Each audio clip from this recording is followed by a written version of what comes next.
कोरेगावचं युद्ध कशामुळे झालं तुम्हाला माहिती आहे? 1 जानेवारी 1818 भीमा कोरेगावचं युद्ध झालं पेशव्यांच्या विरोधात. त्याच्यामध्ये लढणारे हे गावकुसाच्या बाहेरची मंडळी, ज्यांच्या अंगावर कपडे नव्हते, फक्त लंगोटी होती. या पेशव्यांनी त्यांच्यावर एवढे अन्याय अत्याचार केले, त्यांच्या थुंकीचा सुद्धा विटाळ या जमिनीला व्हायचा.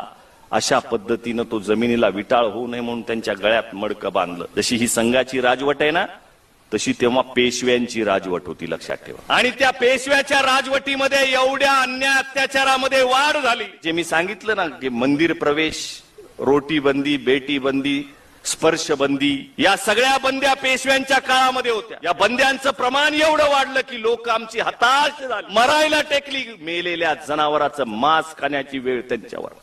इंग्रजांनी त्यांना जवळ केलं. बघा, फार महत्वाचं बोलतोय मी. इंग्रजांनी त्यांना जवळ केलं. इंग्रजांनी जवळ केल्याच्या नंतर इंग्रजांनी त्यांच्यातली लढण्याची